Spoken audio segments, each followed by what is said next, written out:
Nigel Farage didn't even turn up to the debate in Parliament today. Nigel Farage is fawning over Putin. That's not patriotism. That is not what working people need. What I've done is take the duty of Prime Minister seriously, which is to ensure that our citizens are safe and secure, and this decision is made to ensure that they are safe and secure. I've got Beth from Sky first. Thank you, Prime Minister. For months you've refused to give a time frame of when you'd hit spending 2.5% of GDP on defence, and now you've accelerated that. Isn't the simple reality that a Trump White House has now bounced you into that acceleration and that decision?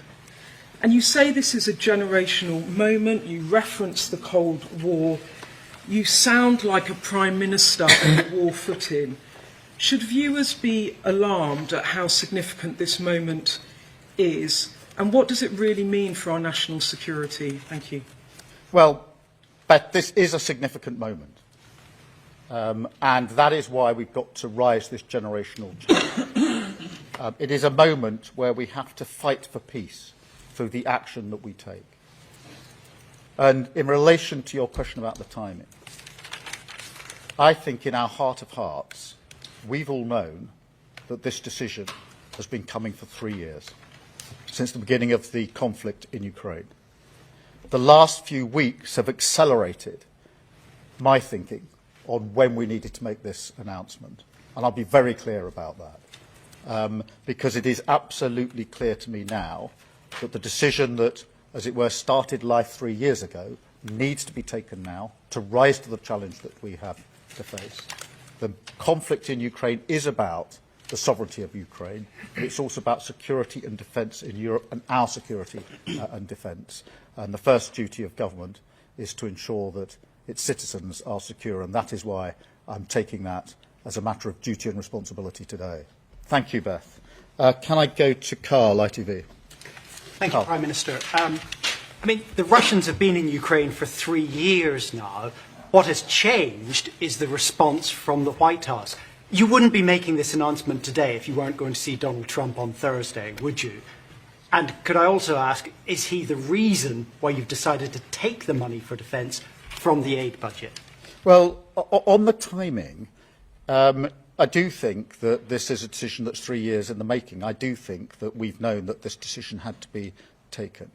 Of course, the discussions about talks between the parties, a possible peace, what that might mean for European security, the role the UK would have to play in that, has brought our response into sharp focus.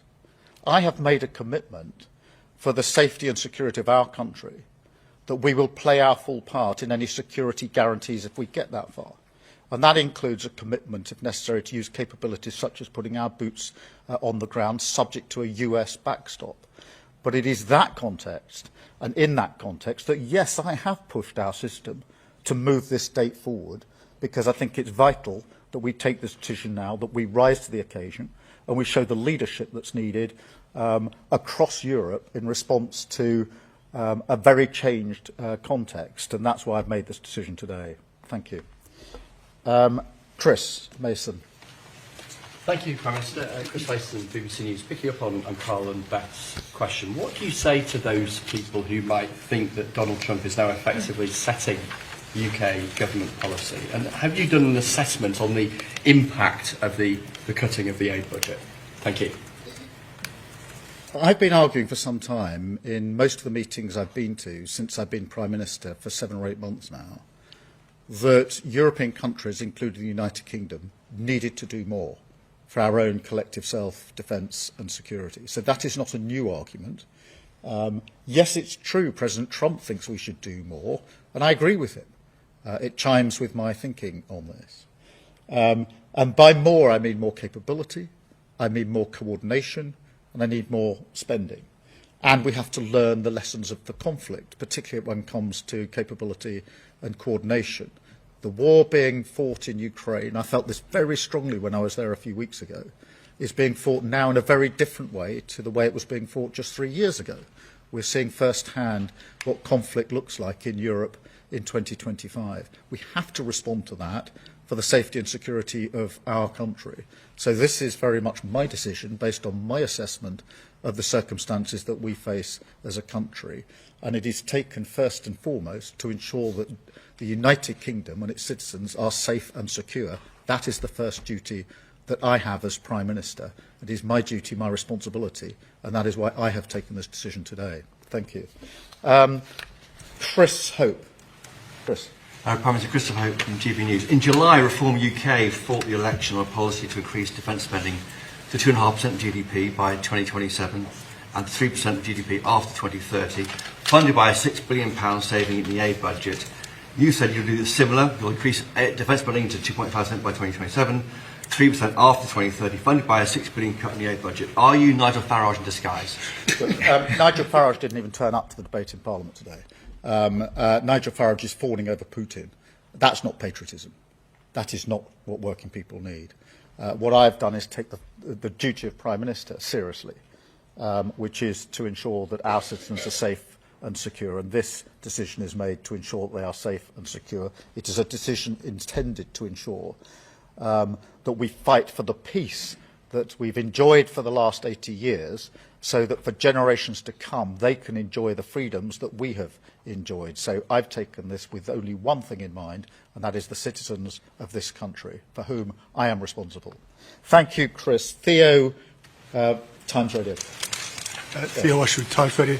Are you concerned, Prime Minister, that come the spending review in the spring, later in the spring, that you've taken this tough decision when it comes to defence spending, but you're also going to have to take tough decisions when it potentially comes to tax rises, spending cuts across Whitehall, and that your own MPs and your own voters are going to turn to you and say, well, hang on a moment, you can find the money for defence. Why can't you find the money for the things that we're really worried about?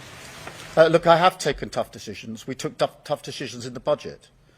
We took decisions I didn't want to take in terms of national insurance, winter fuel allowance. But we took those tough decisions as a political choice, so we could put the money into the NHS and deliver the reduction, for example, that we've seen in waiting lists. And that is a choice. And you can't have both. You can't argue no tax rises, no winter fuel changes, but please can we have the money for the NHS as well? It's one or the other. So we've taken that choice. And we will have to make other choices. I've taken a difficult choice today because I believe in overseas development. And I know the impact of the decision that I have had to take today, and I do not take it lightly. I do not want to take it.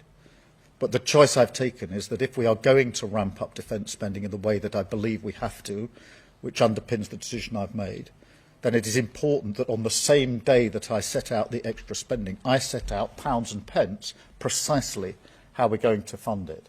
What you saw from the last government going into the election was a plan to increase defence spending by 2030 that was full of holes, that didn't have credibility, that when probed had nothing material there. This is too serious for that kind of politics.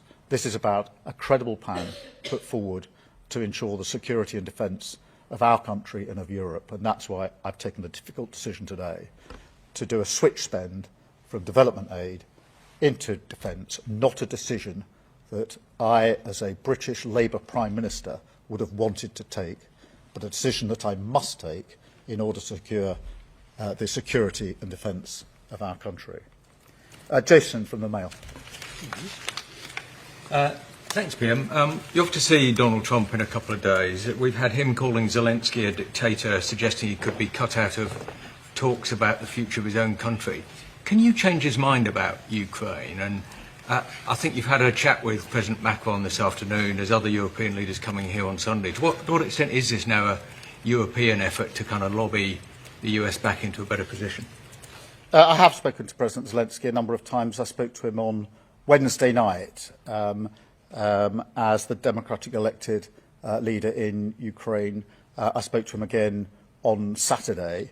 I have spoken to President Macron this afternoon on his return to France, and I am hosting a number of countries at the weekend for us to continue to discuss how we go forward together as allies in light of the situation that we face.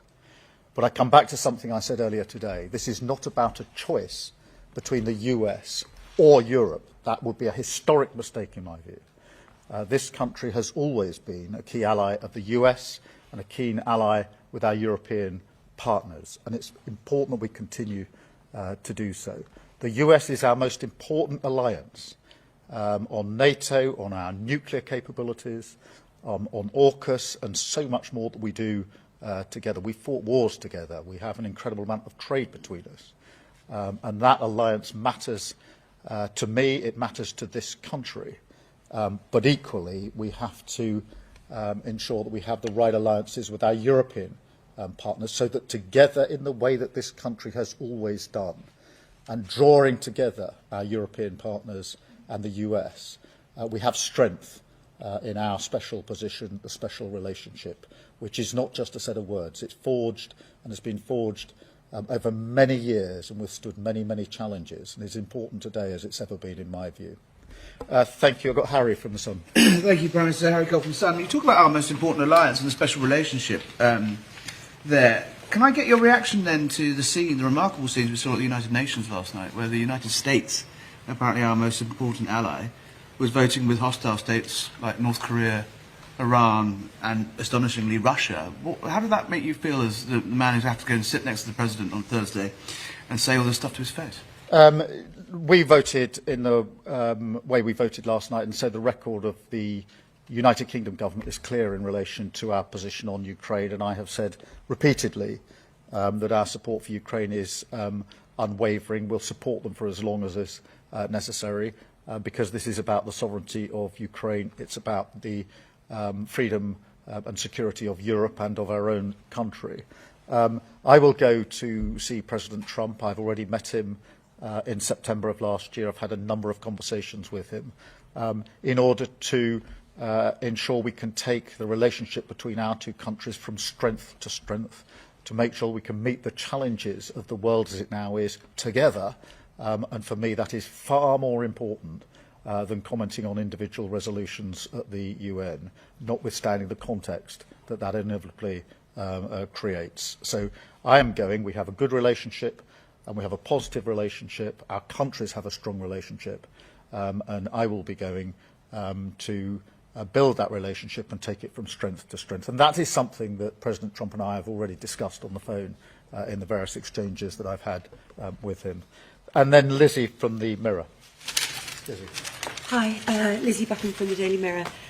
Aid organisations have reacted with alarm at the decision to cut the overseas aid budget and warned it could leave the world less safe. David Miliband from the International Rescue Committee has said that the overseas aid budget can help prevent people from being displaced. Is this likely to hamper your efforts to curb irregular migration by driving more people to flee to UK and Europe, particularly when coupled with the US freezing its own humanitarian assistance?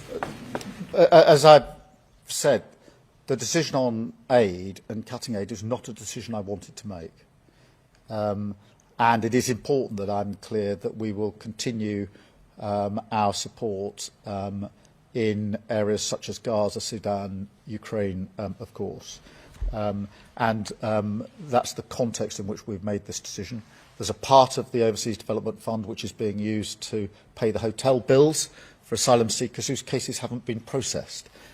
We need to change that by processing those claims and bringing those bills down. But nonetheless, this is a cut, and I accept that. But there is no driver of migration and poverty like conflict. And that is why ensuring that by taking strong action now to deter tyrants like Putin, we have to take the decisions we've made today. Not a decision I wanted to take, a decision that's necessary for the protection of our country.